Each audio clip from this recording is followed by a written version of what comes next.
Саламатсыңарбы урматтуу окуучулар? Бүгүнкү биздин сабагыбыз текст менен иштөө.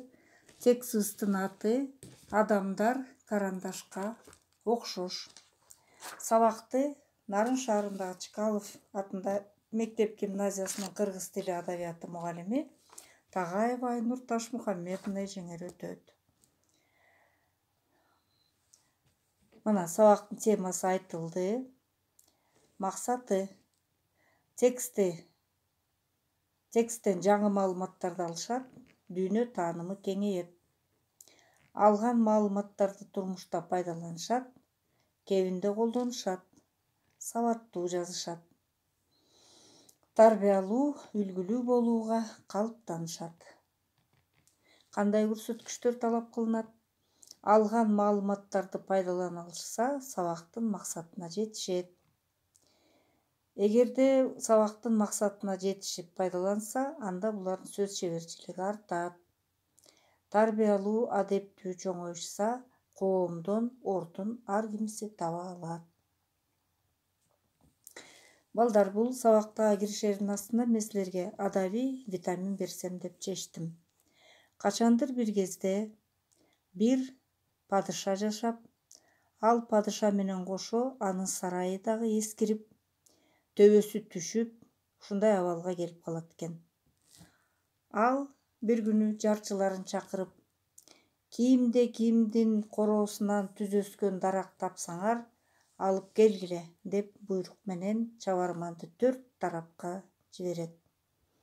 Чарчаган чабармандар эч жерден таба алышпай, падышанын чыдамы кетип, акырында айылдын четинде жалгыз бой жашаган байбиченин короосунан 5-6 түз өскөн жоон кучак бактарды таап келишет.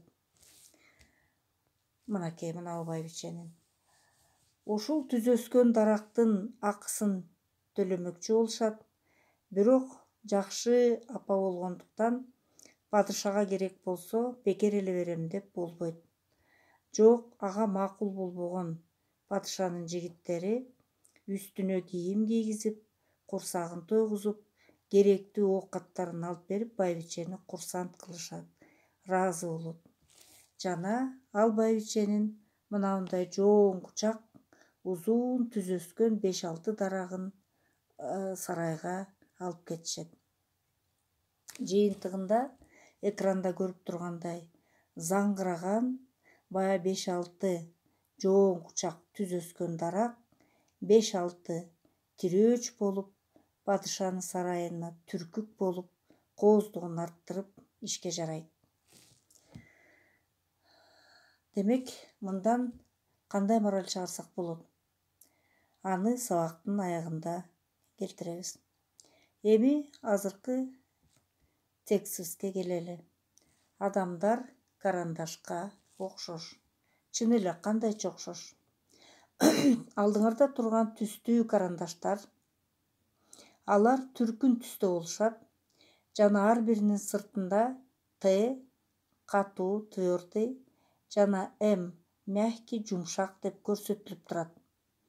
Дүйнө жүзүндөгү адамдар дагы тилине, дилине, динине карата, расасына карата ар түрдүү болушат дагы, бири жумшак, бири катаал мүнөздө кездешишет. Мына бул биринчи окшоштугу экен. Экинчи окшоштугу, балдар, карандаштан из калган сыяктуу адамдардан дагы жакшы, жаман из калат экен. Кийинки окшоштугу карайбыз. Үчүнчү окшоштугу. Карандаштын ички өзөгү баалуу графиттен болуп, сыртында таарынды капталып турат. Мына ушул карандаштын графити баалуу экендигинен жөнөкөй эле мисал Москвадагы Кремльдин, Америкадагы Эркиндик статуясынын, 3 Бурж-Халифанын имараты жана башка ушундай баалуу имараттардын сүрөттөрү көрүнүп турат дагы, графиттин ички карандаштын ички маңызы, өзөгү баалуу экендигинен кабар берип турат. Ал эми ушундай баалуу өзөктү сыртында жөнөкөй эле таарынды каптап турат. Демек, адамдардын дагы ички дүйнөсү, жүрөгү, акылы баалуу, сырты болсо баардыгы окшош жөнөкөй көрүнөт. Кийинки 4-үнчү окшоштугу карандаш менен жазган сайын анын учу мокоп, мултуюп, түгөнүп, кичирей баштайт. Аны уштаган сайын ал көркөмдүгү артып, жакшы жаза баштайт. Адамдар дагы карыган сайын кичирейип, аны кыйынчылыктар тооруп, бирок ошол кыйынчылыктар аны курчутуп, кайраттандырат, акылмандыгы артып турат. 5-си карандаш өзүнөн өзү жазбайт, аны колго алып бирөө жазуу керек. Адамдар дагы төрөлгөндөн эле чоңойгонго чейин өзү менен өзү болуп эле өзүн өзү билип киши болуп кете албайт. Себеби аны дагы жетектеген, көзөмөлгө алган, жардам берген, алдыга жетелеген адамдар болушу керек, эрежеси болуш керек, тартиби болуш керек, үй бүлөсү болуш керек. Мына ошондо гана карандаш өзүнөн өзү жазылбаган сыяктуу адамдар дагы өзүнөн өзү калыптанып адам болуп кете албайт экен. Бул анын 5-чи окшоштугу экен. Андан кийинки 6-чысы карандаштын катасын оңдосо болгон сыяктуу адамдардын да катасын оңдоого болот экен. Мына ушундай 6 окшоштукту азыр эсибизге түйүп турабыз балдар. Дептериңерди алып чыгып, бүгүнкү датаны жазып, теманы койгула. Текст менен иштөө, адамдар карандашка окшош. Кана жакшы, биринчисин эстесеңер, баарын тең ушу катары менен эске алып, азыр текстти кайра калыбына келтиребиз. Мына мындай эреже турат. Калтырылган сөздөрдү толуктайбыз деген. Кана биринчиси карандаштан из калган сыяктуу ордун толуктайбыз. Кандай сөздөр келиши ыктымал? Карандаштан из калган сыяктуу, адамдардан да из калат. Экинчиси карандаштын ички өзөгү кандай? Туура, баалуу, сырты жөнөкөй. Туура. Адамдын да акылы, жүрөгү баалуу, сырты бирдей, жөнөкөй. Үчүнчүсү ал жазган сайын учу эмне болот? Учу мокойт, аны үчөө турат, 3 сөз жазыш керек. Аны эмне кылыш керек? Курчутуп туруу керек. Уштап туруу керек. 4-сү өзү жазбайт. Эмне өзү жазбайт? Туура, карандаш өзү жазбайт. 5-си карандаштын катасын 2 сөздү коебуз. Карандаштын катасын оңдогон сыяктуу, адамдын да катасын оңдосо болот.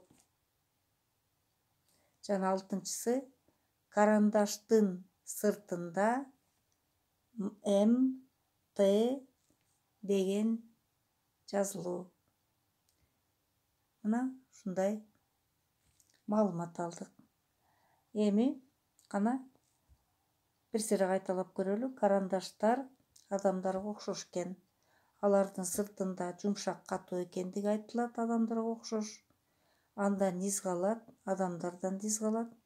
Карандаштар мокоп кичирейет, аны курчутуп туруш керек. Карандаш өзүнөн өзү жазбайт. Карандаштын ички өзөгү баалуу жана карандаш катасын оңдогон сыяктуу адамдардын да катасын оңдосок болот деген жыйынтыкка келсек болот, балдар. Мына тез-тезден үлгүрүп жазышыңар керек. Кана эми мен жана башында эскерткендей, бул сабактын өрнөгүн, моралин чыгарып көрөлү. Кана биринчи учур менен жана мен адабий витамин дегендеги биринчи өрнөктү кандай деп чыгарсак болот? Сен канчалык түзөссөң, ошончолук ата журтуңа тирек болосуң. Ата энеңди багасың. Экинчи карандаштан кээде карандаштан да үлгү алууга болот деген өрнөктү чыгарсак болот экен, балдар. саламатта калгыла.